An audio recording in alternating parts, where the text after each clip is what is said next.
nakakapanglumo na balita mga farmers, mayroon na naman hindi magandang nangyari sa ating mga alaga. Malalaki na. Galing kami doon sa ilog, umalis lang kami. Pagbalik namin, ganito na. Ito naman ayos. Grabe. Hindi aso. Sa pagkain mga kaparmers, hindi din pagkain. Dahil lahat ng pinakain natin sa kanila, kinain ng mga manok, kinain ng mga native, Muscovy, at saka mga heritage chicken. Grabe oh. Nakakapanglumo. Nakapanghina.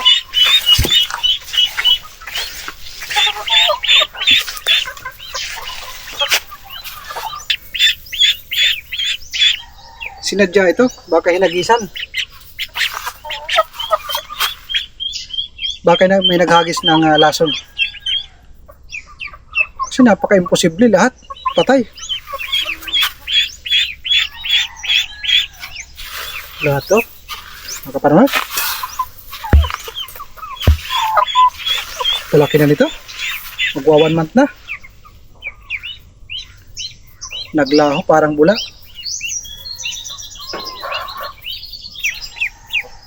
Napaka-imposible na pagkain na ating ibinigay.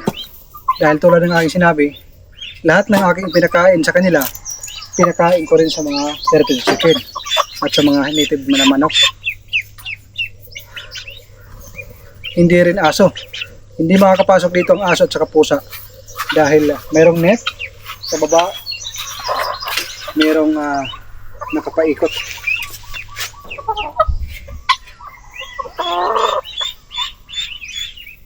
Hinala ko dito, mayroon nagtapon ng lason. Grabe, nakaparunos ha. Napakawalang awa.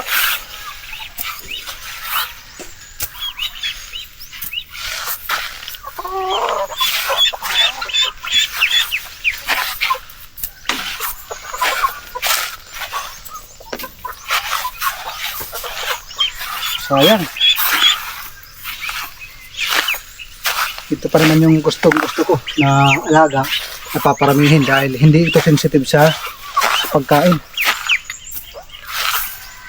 Ito, nangingisay na yung isa. Ano?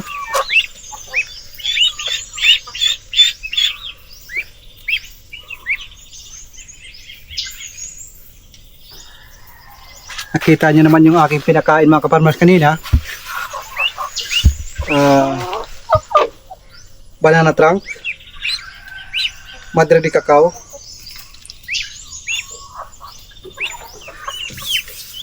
yung commercial feeds, Integra 2000.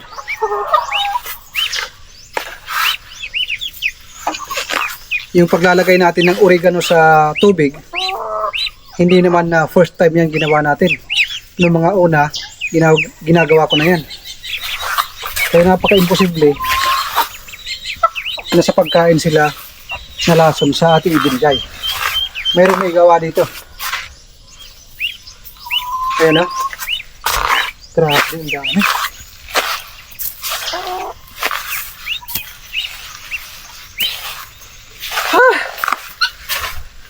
Hirap talaga.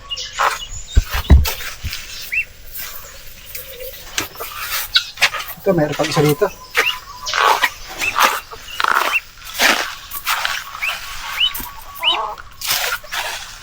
Grabe, ang farmers. Kung kailan na malalaki na, doon pa nangyari.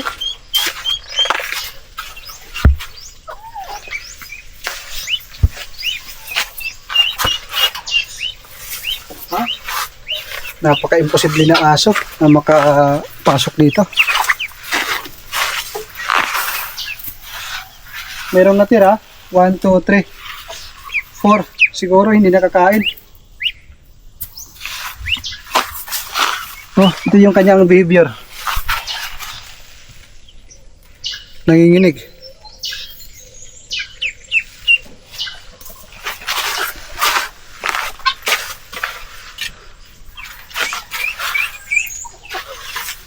Napakawalang puso yung gumawa nito.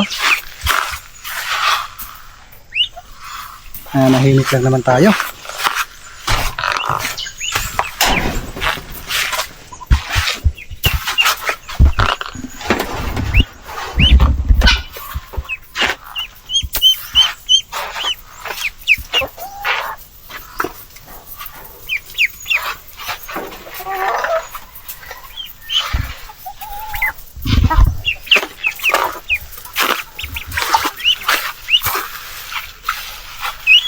Ito, nangingisay din.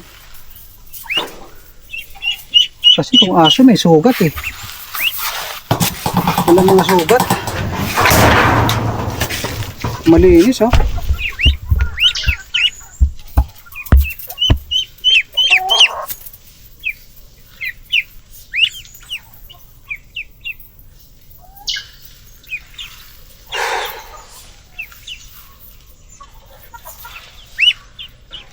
Wala, kakapanglobo.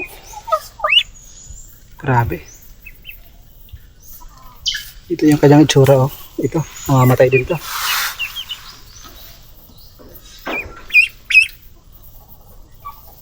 Para sa inyo mga kaparmers, ano ba yung pagkakamali dito? Tubig, walang problema. Napakarami pa yung tubig oh. Dalawang lalagyan oh. Ito yung tubig. Sa dalawa. Meron pang liguan sila.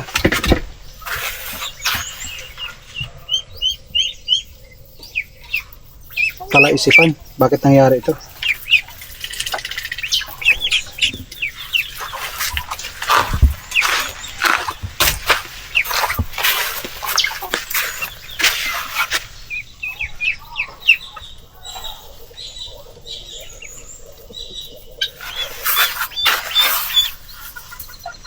Ay, napakaraming pagsubok talaga sa buhay.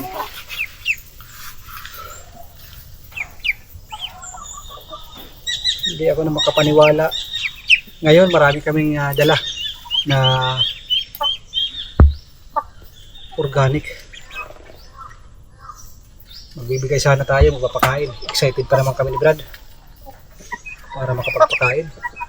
Tapos ganito lang yung aming dadatnan. Umalis kami siguro mga ilang oras lang, walang 4 na oras, dahil natapos kami magpakain mga 6:30 to 7. Ngayon mga 10:30 pa lang, gagaling lang namin kumuha ng mga organic na pagkain ng ating mga alaga.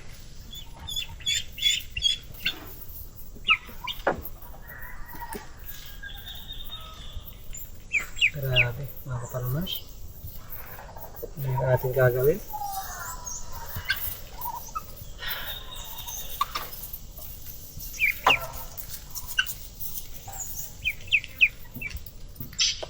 Grabe.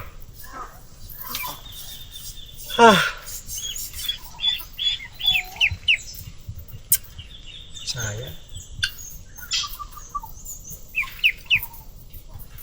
Okay. Yan, mahina yung isa. Mahina yung mga katawan. Siguro kung nakakain yan, kunti lang. O hindi sila nakakain, abusan. Kasi ang lalakas kasi silang kumain. You know? Yung isang malaki. Laki na nito. Ganito kalalaki yan.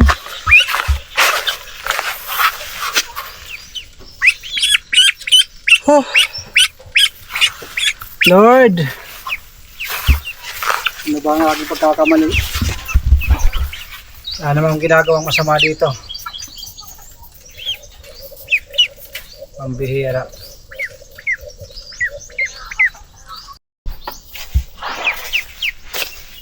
Ito yung nangyari sa ating Peking duck. Hindi namin alam kung paano magsisimula ulit. Pero laban lang. Walang susuko mga kaparmers. Grabe. 40 peraso yung namatay na Peking duck. Grabe. Galing pa ito ng kalbayog. Sige lang. Kung sino man ang may gawa nito, God bless. Yan lang ang masasabi. Sayang, lalaki na.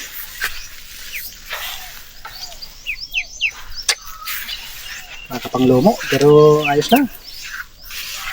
Hindi tayo titigil. Meron talagang mga tao na hindi masaya pag ikaw ay umaangat. Gusto kang lamangan pero hindi ka malamangan. Ganyan talaga sa Pilipinas, sa mga probinsya, pero hindi naman natin nilalahat. Hindi ko alam kung anong gagawin. Kikita na lang natin. So Brad, natin muna natin to. Sayang, sobrang sayang. Sobrang akong nang hinayang. Dahil yung puhunan natin dito, yung, lalo na yung araw-araw na pagpapakain. Palagi tayong bumibili ng commercial feeds. Yung pagod sa paghahanda. So, paano mga farmers? Laban lang. Walang susuko.